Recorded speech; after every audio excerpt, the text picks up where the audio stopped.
Hello people, how are you all? I hope you are doing great. I know videos में बहुत लंबा लंबा gap हो रहा है। अब तो मैं भी काउंटिंग भूल गई हूँ कि कितने दिन से मैंने वीडियो नहीं बनाई है।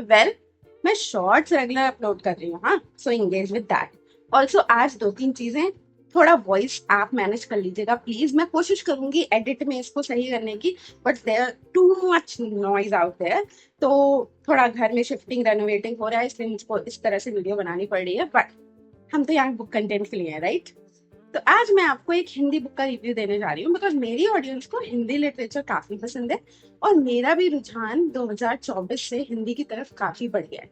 Because English literature is awesome, it's mind blowing, it's incredible, I love it. But जो एक रेलिवेंस मिलता है ना हिंदी लिटरेचर में, because I am an Indian, because I am from Uttar Pradesh, because I had a village life, वो वाला relevance English literature में नहीं मिल पाता, हिंदी में मिलता है। तो बड़ा अपनत्व टाइप वाली फीलिंग आती है। बिना किसी बहस के फटाक से एक सुलझा हुआ सा रिव्यू देती हूँ इस लघु उपन्यास का जो धर्मवीर भारती ने लिखा है। Well, I am Mansi from Readers and Creators. Don't forget to subscribe, follow on Instagram, and I will mention all the links in the description box. तो बुक है सूरज का सातवां घोड़ा, धर्मवीर भारती। मैं धर्मवीर भारती की गुनाहों के देवता पढ़ने के लिए पूरी तरह रेडी थी। मैंने खरीद भी ली थी, मामा ने दी थी, बट वो मेरी सिस्टर ले गई, सो आई गॉट दिस फ्रॉम मामा। ये केवल 80 पन्ने का एक लघु उपन्यास है, इंग्लिश में नोवेला बोलते हैं। और नाम पढ़ के मुझको लगा सूरज कोई इंसान होगा जिसका कोई घोड़ा होगा, सो सिली, आई नो। बट बुक पढ़ने के बाद मुझे पता चला कि इसका जो मीनिंग है ना टाइटल का, it's go very very awesome, very mind boggling, very बहुत प्यारा मीनिंग है। समझाऊं? पहले शुरू करते हैं। सबसे पहले इसकी लिखाई, मतलब लिखने का जो तरीका है, बुक को प्रेजेंट करने का जो तरीका है कहानी को, वो एक फ्रेंच ऑथर, फ्रेंच राइटिंग से इंस्पायर्ड है। तो इसमें होता क्या है, एक आदमी है माणिक मुल्ला, एंड वो बैठता है, और ये लड़के लोग काफी रिलेट कर पाएंगे। वो दोपहर में अपने घर में बैठते हैं और वहां पर फिर बाकी लड़के जमा हो जाते हैं, एकदम गुड, खरबूजा खा रहे हैं, शरबत पी रहे हैं, और माणिक मुल्ला कहानी सुनाए। Got it?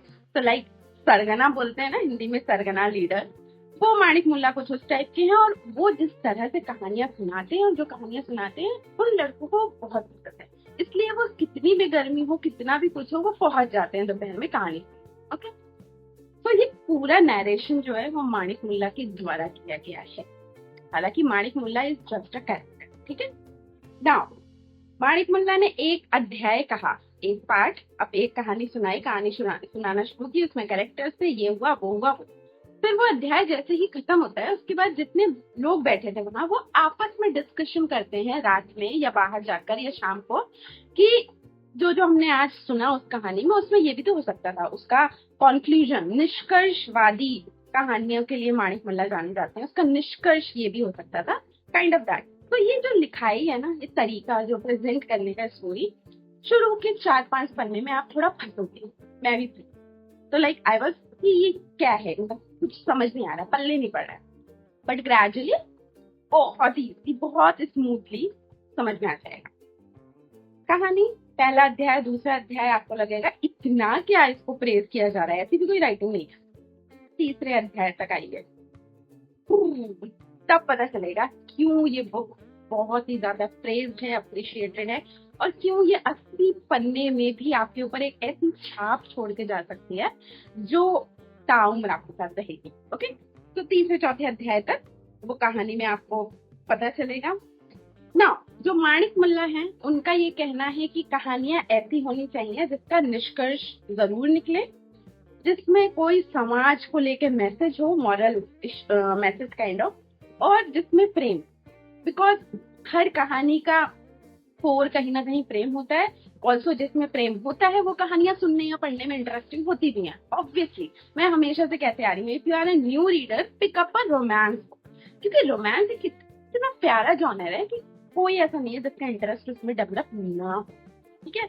ये सब उनका कहना है। इसीलिए जो इसकी कहानी है उसमें भी प्रेम है, उसमें भी एक सामाजिक मैसेज है, उसमें एक आर्थिक मैसेज भी है। प्रेम में जो ये सारी दिक्कतें आती हैं, आर्थिक, सामाजिक, जातिवाद, ये सब, और इस तरह प्रेजेंट की गई हैं कि आप जब शुरू में कहानी पढ़ रहे होगे तो आपको लगेगा ना ना ये तो हमने भी अपने आसपास देखा है, अपने गांव में मोहल्लों में देखा है, तो इतनी कोई बड़ी बात नहीं, ये तो होता रहता है। बट बाय द एंड जब वो उसको सुलझा कर आपको प्रेजेंट करते हैं कि एक्चुअल में इसकी होने की वजह से प्रेम में किस हिसाब से बाधा पड़ी, कैसे दो लोग अलग हुए, फिर बाद में कैसे दो लोग फिर मिले, लाइक काइंड ऑफ दैट, तो आप थोड़ा शॉक होगे। तो आपको लगेगा कि लाइक प्रेम सिर्फ दो लोग का मिलना, प्यार करना, शादी करना, बच्चे करना, फैमिली बनाना नहीं है, उससे बढ़कर बहुत कुछ है, बहुत कुछ। लेटिंग गो सबसे प्यारी चीज है प्रेम में। तो कहानी मैं पूरी नहीं सुना रही, स्पॉइल नहीं करनी, 80 पन्ने की किताब है यार, पढ़ लो। बट एक है लड़की जमुना, एक है लड़का Manik, the boy himself. And Jamuna उसके पड़ोस में रहती है और माणिक बगल वाले घर में रहता है अपने भैया भाभी के साथ। और जमुना के घर के पीछे एक काओ शेड है, मतलब जहाँ गाय को बांधते हैं, तबेल, सॉरी मुझे उसकी हिंदी नहीं पता। उसमें वो रात में वो गाय को रोटी खिलाने जाता है माणिक, और जमुना उसे वहां मिलती है। जमुना उम्र में काफी बड़ी है माणिक से, ठीक है। Now there is no sexual angle, there is no desire वाला angle to these things, there is just conversation, बातचीत।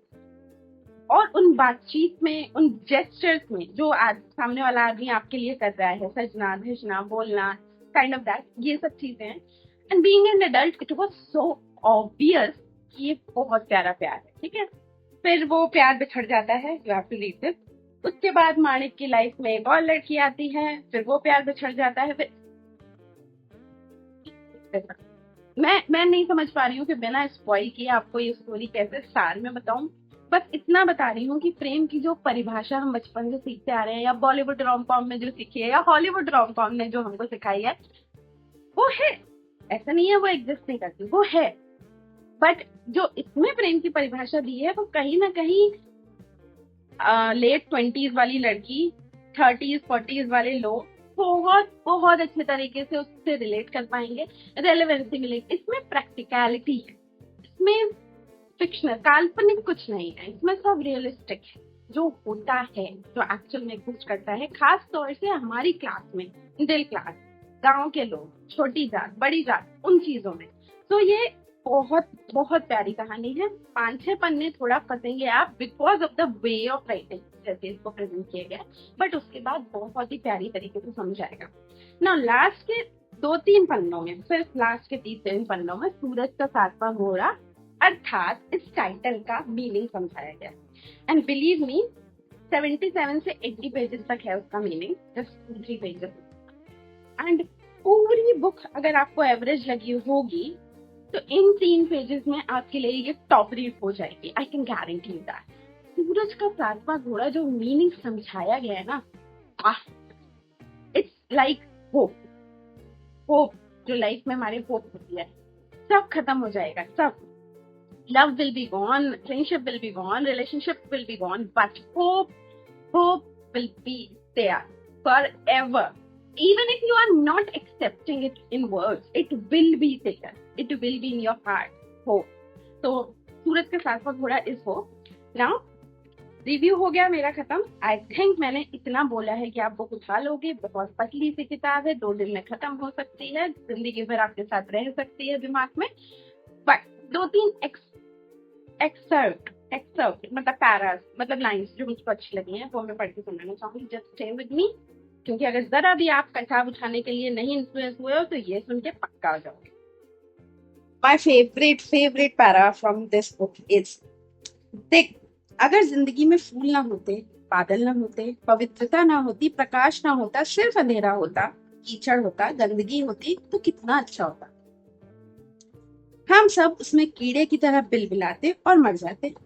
कभी अंतःकरण में किसी तरह की छटपटाहट ना होती। लेकिन बड़ा अभागा होता है वह दिन जिस दिन हमारी आत्मा पवित्रता की एक झलक पा लेती, रोशनी का एक कण पा लेती है, क्योंकि उसके बाद सदियों तक अंधेरे में कैद रहने पर भी रोशनी की प्यास उसमें मर नहीं पाती, उसे तड़पाती है। वह अंधेरे से समझौता कर ले पर उसे चैन कभी नहीं। Got it? पहली लाइन पढ़ के मुझे लगा है गंदगी में रहते हैं, कीड़े की तरह मर जाते हैं तो अच्छा होता। वाई? फिर पता चला बिकॉज हमको एक बार होप मिल गई तो we will keep looking for it. That's the सार of it. Well, keep reading, be happy, be safe. ये बुक उठा लो, ये बुक पढ़ लो, ये बुक अपने जहन में उतार लो. Bye bye.